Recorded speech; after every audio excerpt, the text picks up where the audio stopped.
Dilansir dari demokrasi.id, Ibu Kota Negara atau IKN di Kalimantan Timur atau Kaltim nantinya akan bernama Nusantara.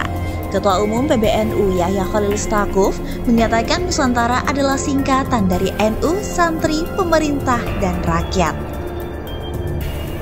Itu kalau di Jawa orang akan bilang Nusantara itu singkatan dari NU, Santri, Pemerintahan Rakyat. Ujar Yahya dalam live streaming YouTube Istiqosah dan pencanangan kantor PBNU pada Minggu 30 Januari 2022. Dia juga mengucapkan selamat kepada PLT Bupati Panajem Panser Utara, Hamdan Pongrewa atas terpilihnya Kabupaten Panajem Panser Utara sebagai ibu kota negara baru di tahun 2024 mendatang. Saya pikir masyarakat PPU di Sepaku ini waktu itu malah tidak kepikiran mau jadi ibu kota negara. Tapi alhamdulillah, tentunya daerah-daerah yang lain yang kepingin jadi ibu kota negara tidak dapat, yang dapat malah nggak kepikiran, yaitu PPU dan Sepaku. Jelas Yahya, ini juga menjadi misteri tersendiri buat kita, sambungnya.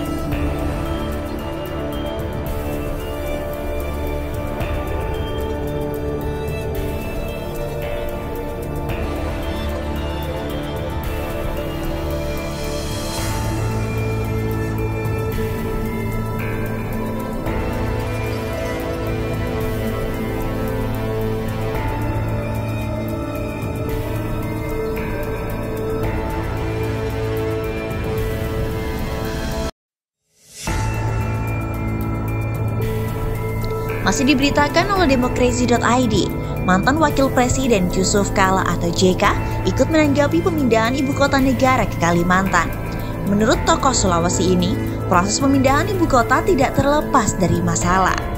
Permasalahan akan datang baik dari sisi lokasi atau anggaran. Meski begitu, JK yakin pemerintah bisa mengatasinya. Hal rumit ini harus dijalankan bersama-sama, bahwa ini nanti akan ada masalah. Pasti akan ada masalah anggaran lah, masalah lokasi, dan sebagainya. Ujar JK di Pancoran, Jakarta Selatan pada Senin 31 Januari 2022 kemarin. JK berharap agar perdebatan tentang pemindahan ibu kota dihentikan, sebab rancangan undang-undang IKN telah disahkan pemerintah dan DPR RI. Soal aspirasi IKN, saya kira sekarang bukan waktunya lagi untuk berdebat, karena itu sudah disetujui DPR pemerintah, kata JK. JK menyatakan pemindahan ibu kota negara bukan sesuatu yang mudah. Negara lain butuh 20 tahun baru bisa sempurna, apalagi kita bukan negara federal. Sebenarnya yang pindah ibu kota negara federal, ujar JK. UU IKN telah disahkan oleh DPR RI dalam rapat paripurna ke-13 DPR masa sidang 2021-2022 pada Selasa 18 Januari 2022 lalu. UU IKN mendapat persetujuan secara aklamasi oleh para anggota rapat paripurna. Hampir semua dari 9 fraksi di DPR menyetujui pengesahan RUU IKN menjadi undang-undang kecuali fraksi Partai Keadilan Sejahtera atau PKS.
pro dan kontra soal ini. DPR kan sudah ketok.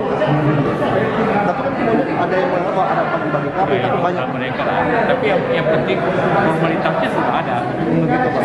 Itu saran apa sih bayangan Pak Joko soal ikn ini ke depan?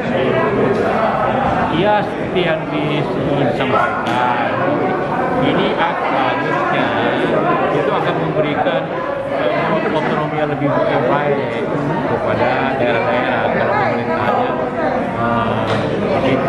Oh begitu. Ada efek lebih banyak efek otonominya. Oke. Terima kasih.